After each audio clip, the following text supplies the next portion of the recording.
Pourquoi la société accepte si facilement de voir les Noirs briller sur un terrain de sport ou dans la musique, mais feint la surprise dès qu'on s'assied à la table d'un conseil d'administration? On applaudit le corps qui danse, qui chante ou qui court, mais dès qu'un esprit issu de la diaspora veut s'approprier les structures de pouvoir, de la finance ou de l'investissement, là les regards se figent. C'est malheureusement une réalité qui a traversé le temps. C'est le syndrome de Joséphine Baker, une immense artiste que l'on a encensée tant qu'elle distrayait la populace, mais dont la portée politique, l'engagement et l'intelligence stratégique ont été relégués au second plan. On veut bien des Noirs pour distraire, mais pas pour bâtir des empires. Alors où s'arrête notre droit de briller et où commence la frontière invisible du pouvoir économique? Comment fait-on pour s'imposer sur un terrain où les règles du jeu ont été écrites pour maintenir une catégorie de personnes à la périphérie?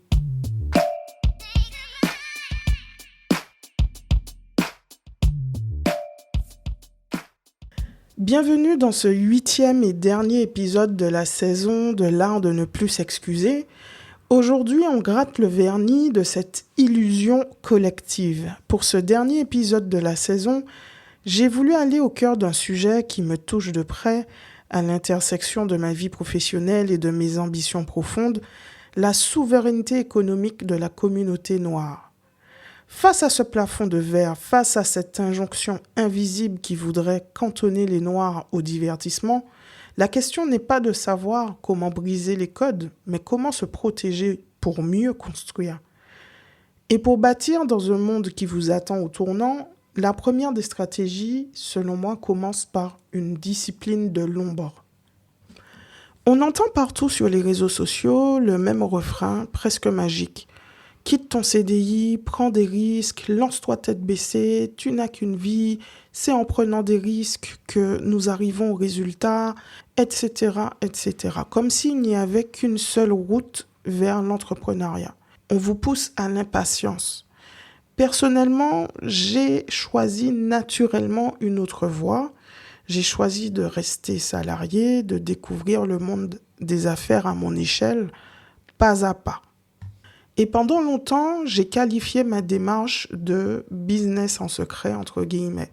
Mais le mot secret a une connotation lourde, presque négative. Le secret sous-entend la peur d'être découverte, la peur du jugement, la peur d'échouer. Aujourd'hui, je rectifie le tir. Je ne construis pas mon business en secret, je le construis en silence. Et la nuance, elle est fondamentale. Le silence n'est pas dicté par la peur, il est dicté par la stratégie. C'est là, pour moi en tout cas, de préserver son énergie, de trier les informations et surtout de mettre son esprit à l'abri des projections anxieuses ou des doutes de son entourage qui souvent préfèrent vous observer en spectateur plutôt que de se faire acteur de votre réussite. Et cette capacité à observer les dynamiques humaines, à anticiper les risques, à savoir rester à sa place, observer en silence avant de poser un acte stratégique, eh bien je la dois en grande partie à mon quotidien professionnel. C'est un réflexe que j'ai développé au fil des années.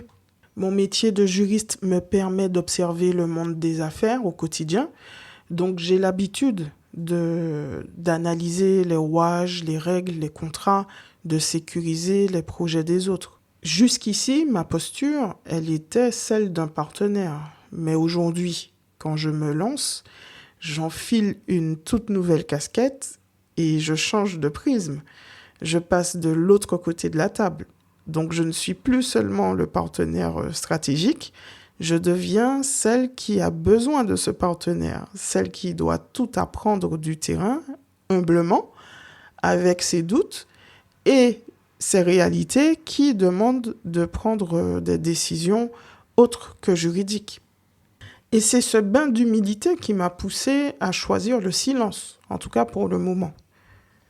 Récemment, je lisais la vie d'un entrepreneur aguerri de la diaspora africaine et ces mots ont résonné en moi parce que Il disait que rester salarié tout en construisant les fondations de son entreprise, ce n'est pas un manque d'audace, c'est comprendre le terrain, c'est de la gestion de risque, c'est de la sagesse.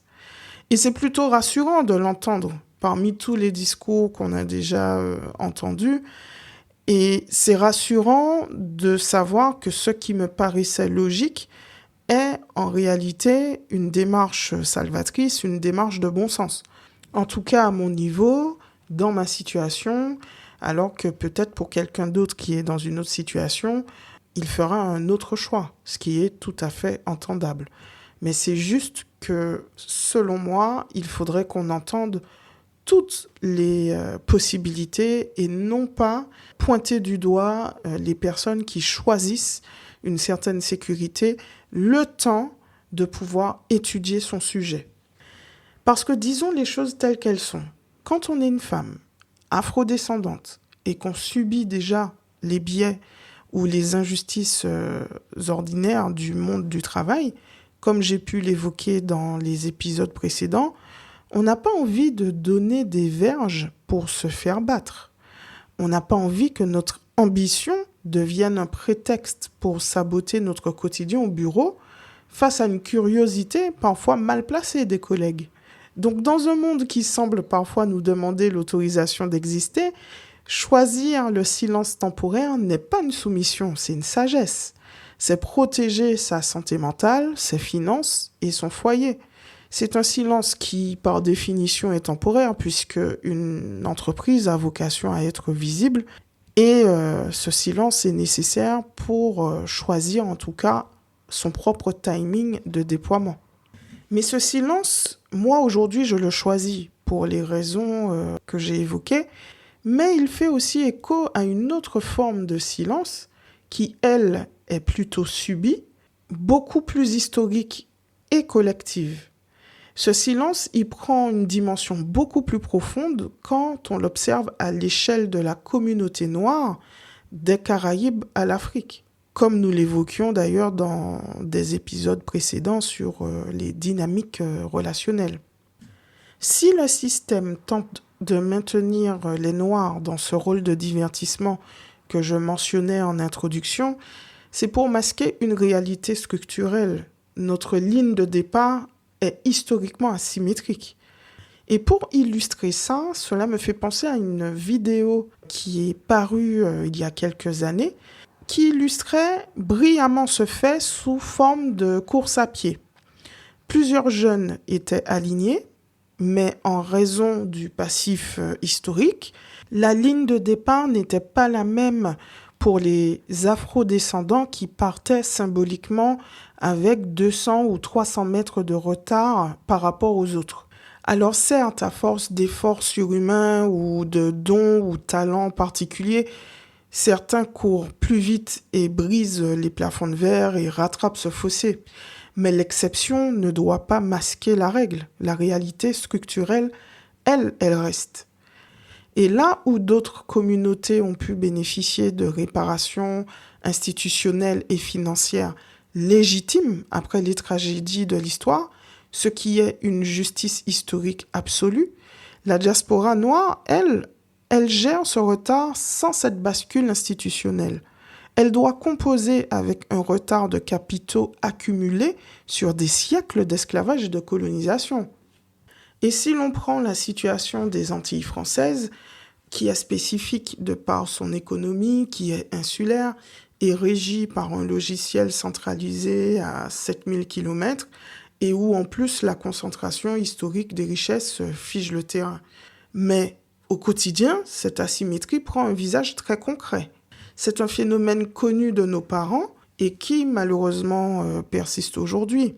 Il suffit de regarder comment fonctionnent les structures financières là-bas. Obtenir un crédit pour acheter une voiture se fait très facilement. En revanche, obtenir un prêt pour acheter un terrain, un appartement ou construire une maison, cela relève du parcours du combattant. Et même pour des personnes stables, en CDI ou fonctionnaires. J'en témoigne par des proches au sein de ma propre famille où cela est arrivé. Donc le résultat, c'est quoi ?